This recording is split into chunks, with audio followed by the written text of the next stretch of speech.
What is going on, guys? It's Dan here with another match review, this time away at Nottingham Forest.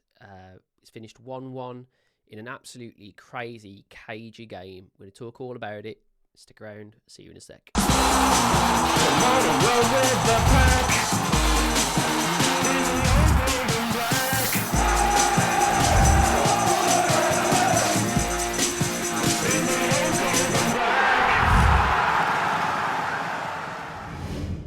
Sound, guys. So before we get started, as always, please do us a big favour, like, subscribe to the channel and ring that notification bell so you don't miss any videos in the future.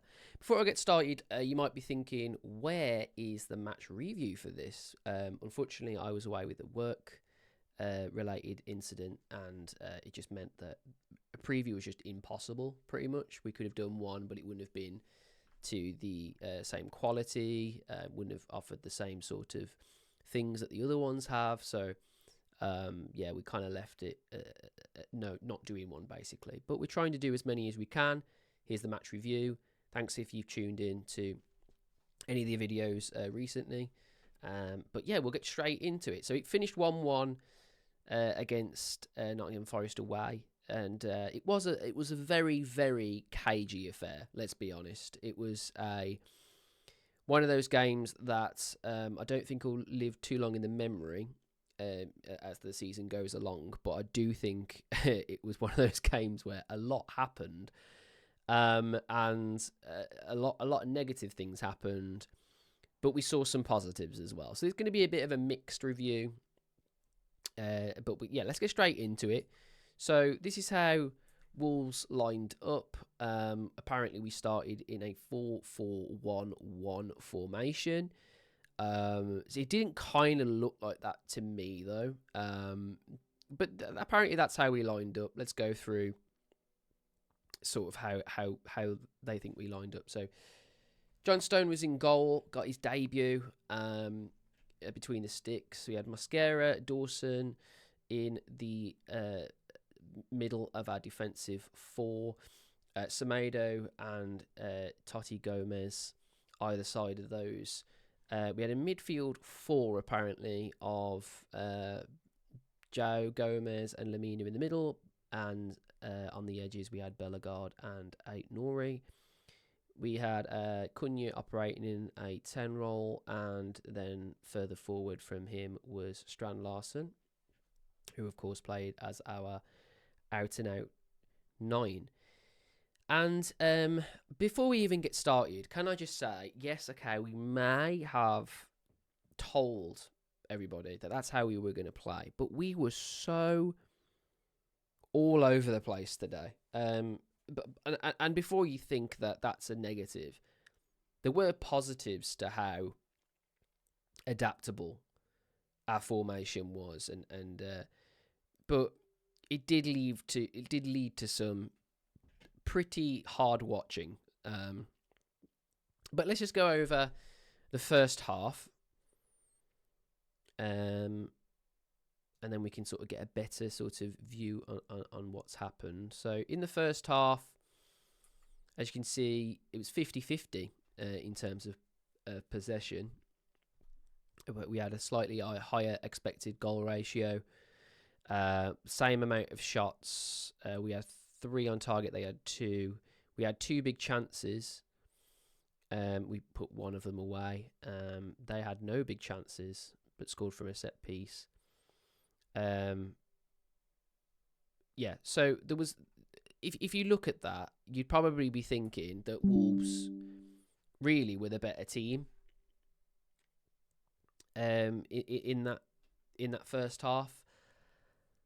And I think both teams were pretty poor, to be honest. But I think this is one of those games where you can't look at stats, because so much of the game went past what the stats represent.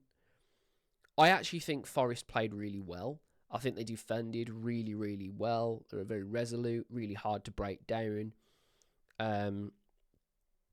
And frustrated Wolves quite a lot, to be honest. And I thought even in possession, I thought they passed the ball well.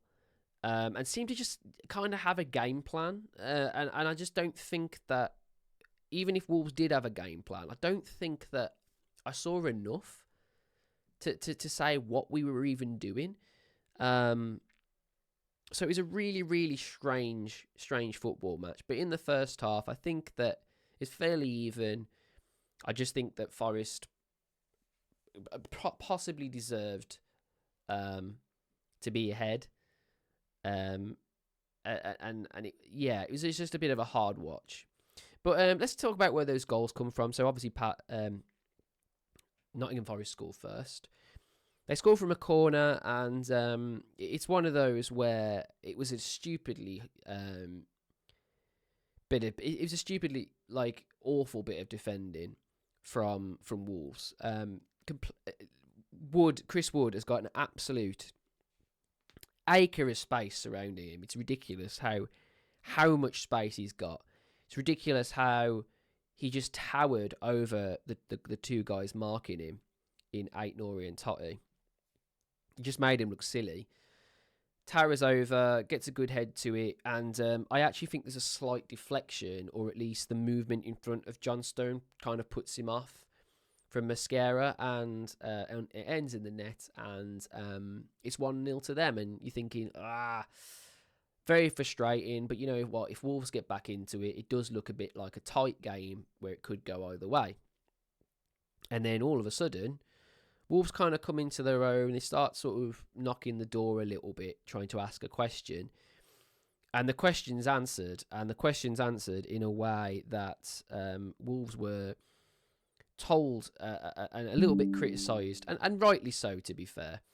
Criticised, rightly so, at... bear with me just a second. There we go. Criticised, and rightly so, at not scoring from outside the box last season, and Bellegarde's answered that question with an absolute rocket. It comes from a clever bit of play from Wolves playing through the middle. It then kind of ricochets around a few players.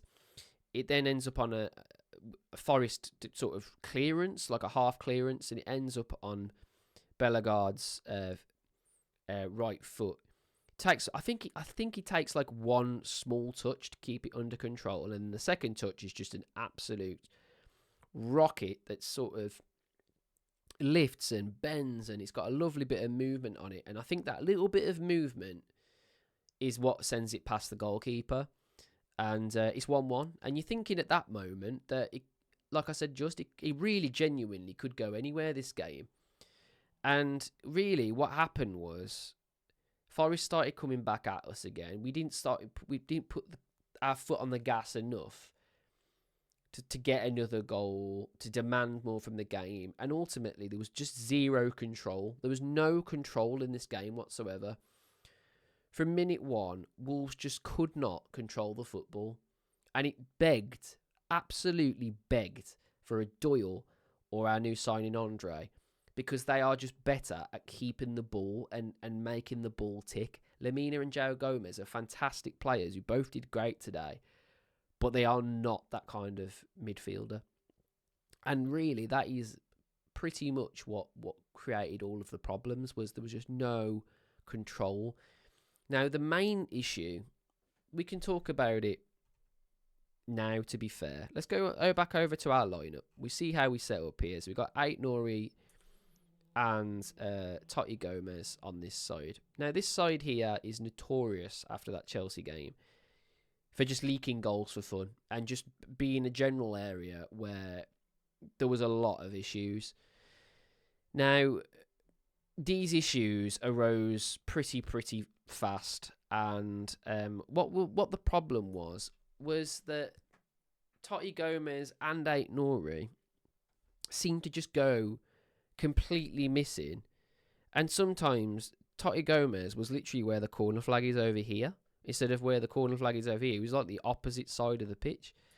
What that did was it just left so many gaps on that left side, and thankfully they didn't capitalise on it. But I tell you what, we genuinely could have been punished today because of that, because of the naivety of positioning again on that left side. I actually think Totti Gomez didn't have a bad performance or overall, to be fair. It got forward a little bit too much for me, and kind of, I mean, it was brave from him what he was trying to do, and if it's a Gary O'Neill tactic, then I guess that's fair. But yeah, it just really left a little bit to be desired. The way that left side just kept being vacant, and we saw it get punished at Chelsea, and it genuinely should have been punished today. To be honest, if Forest were a little bit more clinical, once they got onto that one side, but thankfully they weren't, and it went into the second half 1-1. So in the second half, did we see any different improvements? Well, Forest actually started to grow into the game, as you can see from the possession. They got 10 total shots, 3 on target, 1 big chance missed. Wolves had 5 shots, 0 on target, 0 big chances. So you saw that Forest really started to come into their own. And that is why I've said that this is a deserved point, because this is definitely a point earned, basically. And the reason for that is because Wolves really started to dig in towards the end of the match. And you started to see why Dawson is so integral to our back four, because he just became an absolute mountain that they couldn't get past. Mascara, did what he always does, making it really difficult. And it was just it was nice to see in those final minutes, although it was really, really hard to watch at the time. Now I've had time to sort of think about it and everything. It was a really, really hard fought point from Wolves today. It was a very, very cagey affair. Lots of yellow cards being thrown around. The ref kind of lost the game a little bit, and there was some situations where there could have been handballs here and there, but I don't think either of them were handball, by the way. So before anyone says that in the comments, my personal opinion is neither of them were handball, because neither of them even saw the ball coming, and both the players have limbs. So it's just one of those things. But overall, I think we deserved the point just because of how hard we fought towards the end. But I felt like there was missed opportunities sometimes, just trying to get control of the game. I feel like if Gary made that change earlier on, bringing on Doyle and Andre, I think that would have been we would have seen a very different performance from Wolves, just because we just couldn't maintain the ball. And it just became a little bit frustrating at times. But I tell you what, getting a point on the board, getting out of the relegation 3 for now until Palace play tomorrow. It just helps a little bit, doesn't it? Give you a little bit of breathing room, only a little bit maybe, but it's something to grow on, and we'll see. We'll see what comes of the rest of the season. But that's pretty much all we could talk about for the game itself. It was a bit of a mad game, really. I don't think either team really demanded the ball enough to maybe make a win. But I think if I could probably say anything, and any team that they should have won today, probably Forest, really. I feel like they just had a little bit more about them, and got into some more dangerous areas and asked more questions, basically, especially in that second half. But, we held on, and it's a 1-1 and fairly positive performance. So let's go over the scores then. So, first of all, starting with Johnston. This is his first game in a Wolves shirt. It just got signed, thrown into the deep end, pretty much. And even though you threw him into the deep end, he took it like a duck to water. Absolutely phenomenal between the sticks today. And a 7.2, I don't think does him justice. He's beaten by a header that completely, one of those. It would have been a wonderful save if he'd have made the save, but he couldn't. And other than that, he made some absolutely amazing saves. One which come from Gibbs White from a free kick and really like creeping into that top corner, and Johnston just picks it out, claws it out of that corner. Fantastic save. He then did another save where it was really close range, Chris Wood header, really stretching to his right side, puts a glove on it, and also pushes it out of danger. His distribution was 10,000 times better than what I've seen from Sarr. Sometimes as well, even when he saw that we were out of shape, he wouldn't like prat about on the ball, passing it around the back. He'd actually stick his foot through it. Now, a lot of people have said that they didn't really like Sarr doing that very often because his kick wasn't far enough and it would always end up in a danger zone. Johnston's got a better kick on him as well, and it was either going to their half, we could then gain into formation again, or sometimes he was even finding players with some really, really good distribution. So Johnstone for me was probably one of my probably man of the match for me, if I'm honest. Like, he kept us in the game, didn't do a foot wrong else really. No like big scares. Picked balls out of the air every now and then when we needed him as well. Just a very solid performance from on his debut as well. It's a fantastic performance and made Sarr think about things, I think, which is probably what he needs really. We then played Semedo, and Semedo, back from injury. Back from suspension, I'd rather, and it looks like he's injured. Don't know what that injury sort of spells for him. I don't think Semedo was particularly that fit, to be honest. He seemed to have cramp at the end, which is a little bit concerning because it's his first game back. He didn't get much pre-season, we've got to remember though, and Semedo a little bit disappointed of his performance. It wasn't awful, when he was needed, he was in decent situations and decent positions, but really not awful. But I do think when Doc came on, we looked better, if I'm honest. So it still remains to be seen, who's our best person on that side, and the jury's out, I guess. But in my opinion, it's Doc. It really is. I think coming to his own completely, Doc, and might have taken that side from Semedo now. Mosquera, what would I've given Semedo, by the way? So I gave Johnstone an 8. I'll give Semedo a 7, maybe a 6.5. I don't think it was amazing. Mosquera, you know what? I think just shy of a 7's probably fair. I thought he was really, really good. When he was required, kept a decent high line, got into position when needed, decent in the air again. But the thing that makes his score drop down slightly is the fact that Dawson's next to him. So I'd give Mosquera about a 6 point. I'd say a 6.9 is not bad, actually. But I'd give Dawson an 8 today. Dawson today was absolutely exactly what we've missed for such a long time. Really, really timely tackles. Great in the air again. Really brave defending. Last ditch effort defending from Dawson today. And honestly, he just basically earned that spot, really, to be honest. Totti Gomez. So Totti Gomez obviously playing that hybrid role, switching into a back three, but then going back to left back position. And I think when he was in need, I think he did the job just about, but I still think that there's some shakiness to his play.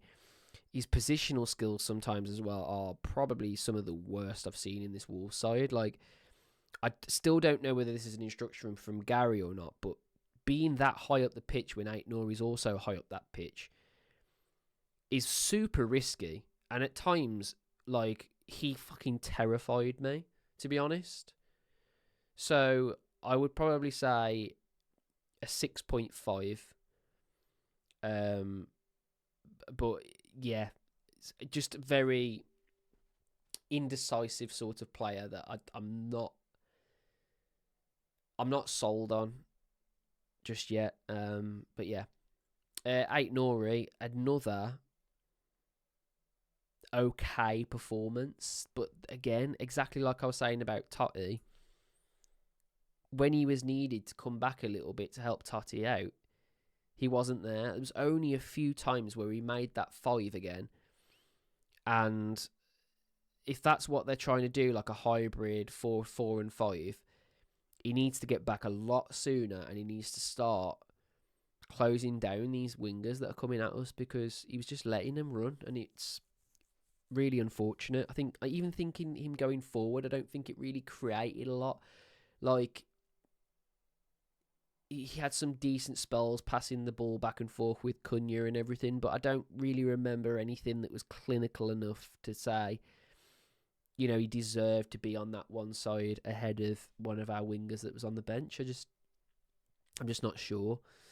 Lemina on here has got an 8.6. He was their man of the match, apparently. I think this guy sometimes is so bizarre in that, like, he just like claims the pitch sometimes. Like, he was super injured at one point. He put the ball out, fantastic bit of defending, and he does that, you know, for fun. But to find it in him again, to go again after that injury, it was a horror. It looked like a really dodgy knee injury, but he just got back up, and then he charged down Anderson, who was coming us from the side, and managed to somehow claw the ball back. And this was after his injury, and it was quite a bit into the game. Do you know what I mean? He had a full 90 minutes. Yeah, just a really professional bit of play today from Lemina. I think there was times where you lost the ball, obviously, but everyone was guilty of that today. And if you think about what Lemina did right, obviously, first of all, the assist for the goal. And then obviously also the fact that he just kept going. You know what I mean? His engine is just unbeatable. Sometimes it's just shocking. I don't know how he does it. João Gomez, not the best games today. By the way, I would have give Lemina an 8 as well, along with John Stone, both around the same-ish sort of mark.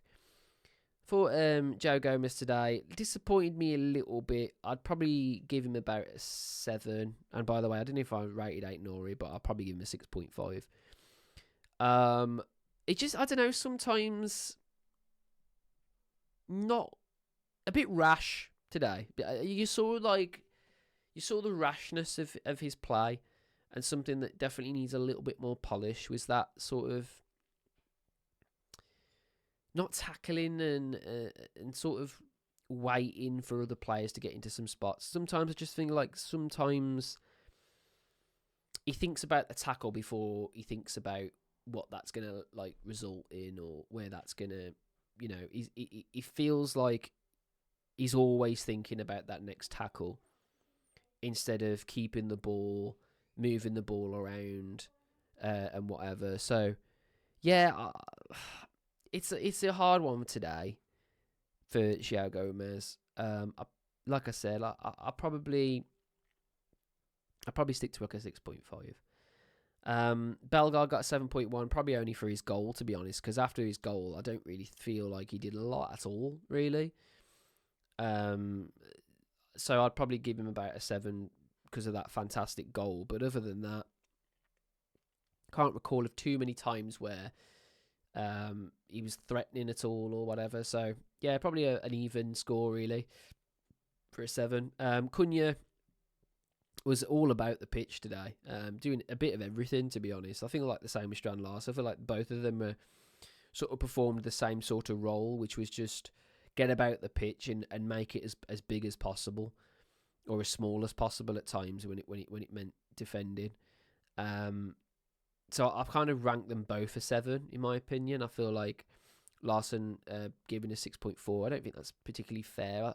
I feel like there was times where You know, Larson was doing a little bit more off the ball, a little bit more running than sometimes what people give him credit for. Because obviously, when you're a 9, you're only going to get credit for scoring goals or assisting. And I feel like sometimes, you know, he was a little bit bullied by Murillo and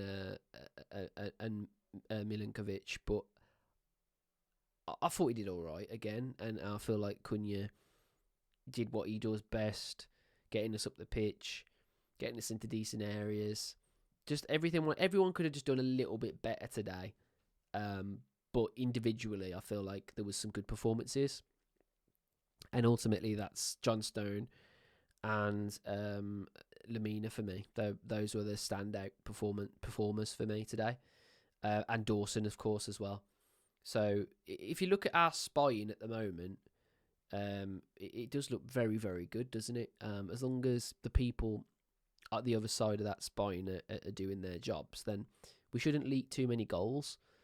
So, yeah, that's pretty much it, really, guys. So, let me know what you think about this game. It's a bit of a, again, like I said, a cagey sort of a bit of a nightmarish affair. The ref had a little bit of a I don't know. I feel like he started to grow into the game, but he did lose the game pretty from an early point in the game. But yeah, I feel like a point's well earned, and we sort of move on after the international break. So yeah, guys, if you like that video, please do us a massive favour. As always, like the video, subscribe to the channel if you're new, and hit that notification bell so you don't miss any future videos from the Wolfpack. And if you've liked that, guys, please let me know in the comments as well. Tell me what you would improve on. Tell me what your scores are from individual players. Who was your man of the match? All those amazing things that you normally get involved with. And you know me, I'll comment till my heart's consent, because I love doing that with you guys in the comments. So yeah, let me know what you guys think, and I'll see you on the next one in a bit, guys.